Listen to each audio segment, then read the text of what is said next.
Hello, welcome to News Mongolia on MNB World. I'm your host Dzud. And for our top stories, Mongolian community celebrates 30 years in Belgium with a Lunar New Year bazaar. United States provides assistance in response to the Dzud. Camel Festival was organized in Umnugovi province. For other news, stay tuned.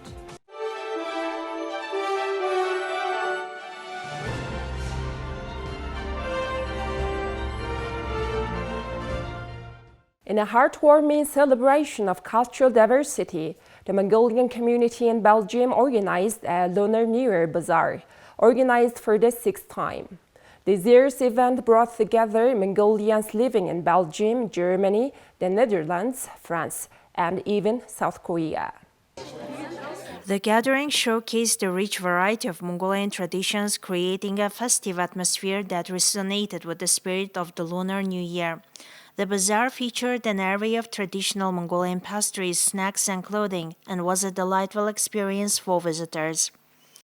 The bazaar allows our fellow Mongolians to buy and sell Lunar New Year specialties and their artisanal goods. I'm taking part in the bazaar for the 5th year. I've made some traditional pastries that Mongolians use during Lunar New Year celebrations. Belgium has been home to Mongolian expatriates for the past 30 years, and the Lunar New Year Bazaar is a poignant reminder of the strong cultural ties that have endured across borders. Families and friends gather to share stories and laughter, and the event has become an integral part of their lives in their home, away from home. The bazaar had significant international turnout, with Mongolians traveling from Germany, the Netherlands, France, and even South Korea to participate. This cross-cultural exchange highlighted the unity of the Mongolian diaspora and their commitment to preserving and sharing their heritage. The Embassy of Mongolia in the Kingdom of Belgium will organize an extended Lunar New Year celebration on February 12. Responding to the escalating Dzud crisis in Mongolia, the United States government, in collaboration with the United States Agency for International Development, or USAID, is allocating $200,000 US, approximately 680 million MNT, to the Mongolian Red Cross Society.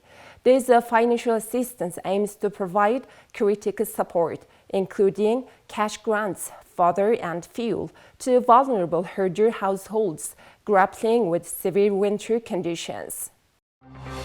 This year's winter Dzud, marked by heightened snowfall and extreme temperatures, has emerged as one of the most severe in recent memory, impacting over 50% of the country. Approximately 217,000 people are facing the imminent threat of losing their livestock and thereby their livelihood. U.S. Ambassador Richard Vargan emphasized the link between climate change and the increasing frequency of such severe shocks globally.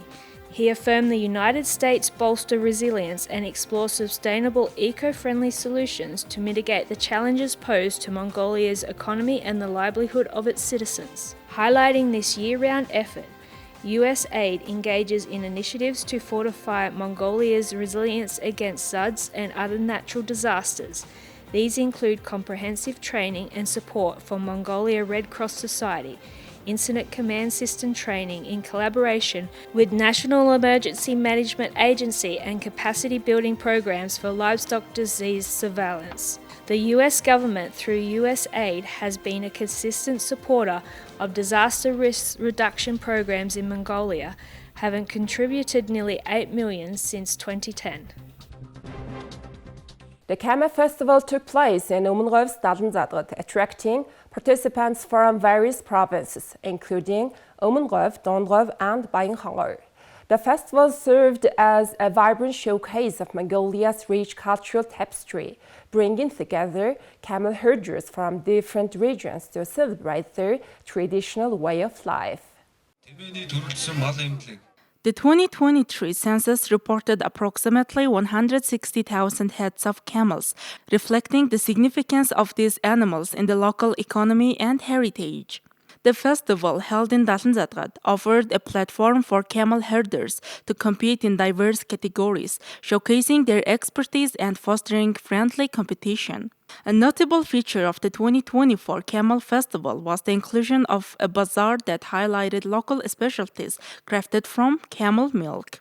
This added a flavorful dimension to the festivities, allowing attendees to savor unique camel milk-based products while supporting local artisans and entrepreneurs.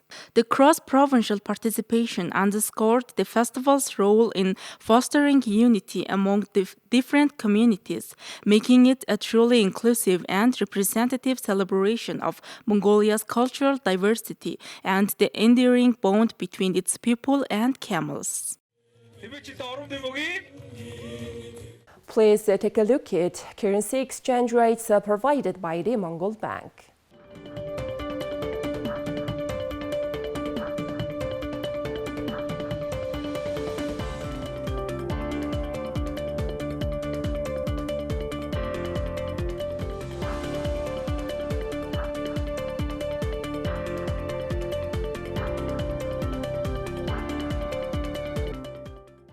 Now, please have foreign news partnered with international news agencies.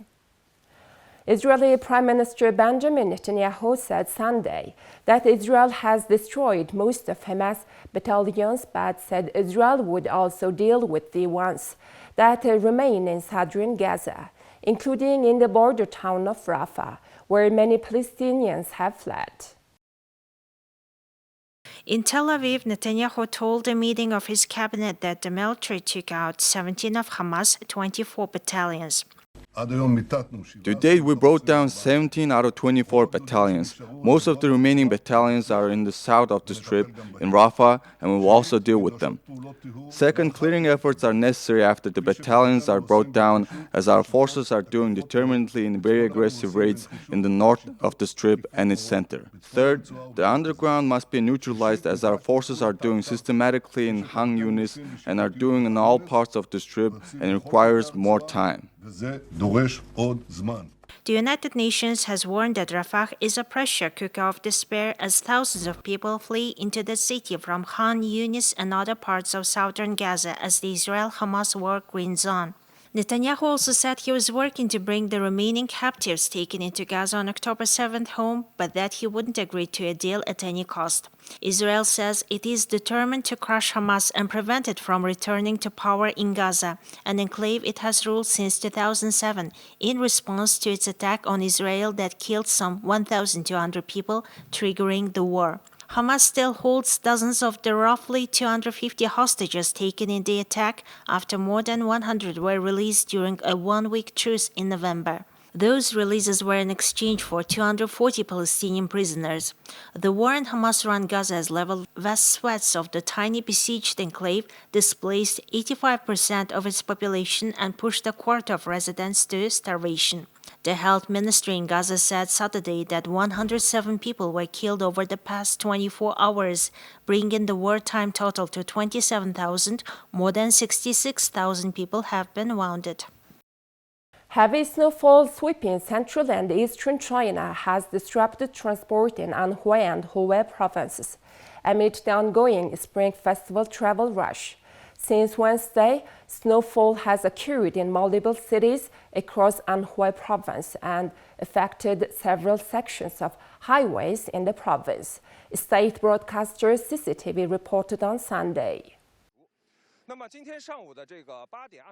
Due to snowy and freezing conditions, over 95 highway toll stations have reportedly closed as of Sunday morning across the province, affecting many self-driving travelers during the travel surge.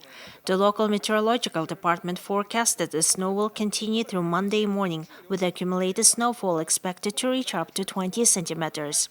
With freezing fog brought by the snow, Wuhan, the capital city of neighboring Hubei province, cancelled over 200 flights on Sunday.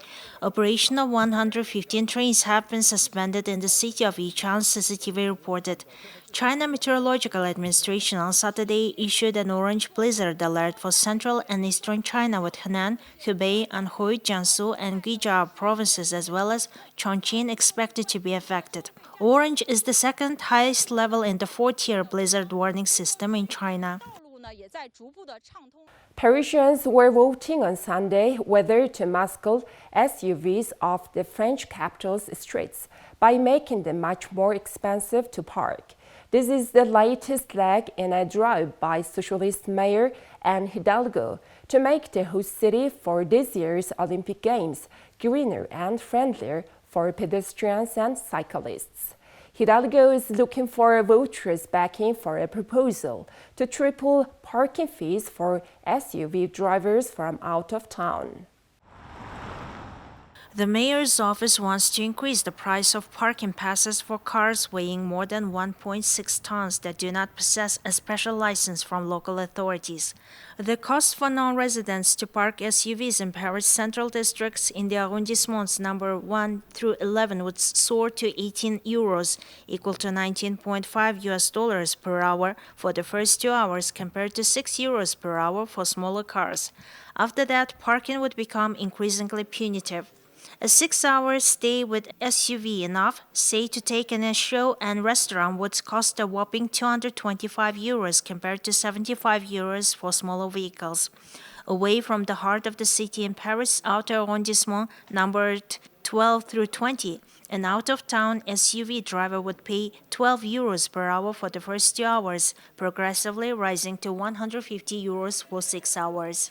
The mini-referendum was open to Parisians registered to vote. The question they were asked to vote on was for and against the creation of a specific rate for the parking of heavy, bulky, polluting individual cars. Voting stations were to close at 7 p.m. with results expected later Sunday evening. Following Israeli airstrikes in the central Gaza Strip, a hospital in Deir al-Balah treated multiple injured children on its floor. The strikes causing 15 deaths and at least 45 injuries hit a home and mosque in the city. Despite international calls for a ceasefire, Israel persists in its aerial bombardment, worsening the humanitarian crisis in the region. In Deir al-Balah, a hospital floor became a makeshift treatment center on Sunday for numerous injured children following the recent Israeli airstrikes in the central Gaza Strip. Among the casualties were 15 people killed and at least 45 others wounded when a home and mosque in the city were struck, as reported by an Associated Press journalist at the Al-Aqsa Martyrs Hospital. Witnesses observed young boys and girls, including a baby, receiving treatment for facial injuries on the blood-stained floor. A heart-wrenching scene unfolded as one man wept over the body of boy being moved to the morgue. Despite international calls for a ceasefire, Israel has continued its aerial bombardment of Gaza. The offensive, initiated in response to Hamas' deadly October 7th attack, has devastated large areas of the enclave, displacing 85% of its population and leaving a quarter of residents facing starvation. The Gaza Health Ministry reported 127 bodies brought to the hospitals in the last 24 hours, bringing the overall death toll to 27,365. The ministry doesn't distinguish between civilians and combatants, but emphasizes that the majority of those killed were women and children. Well, that's all for today. Thank you for staying tuned. We'll see you next time with more news and updates. Have a good day.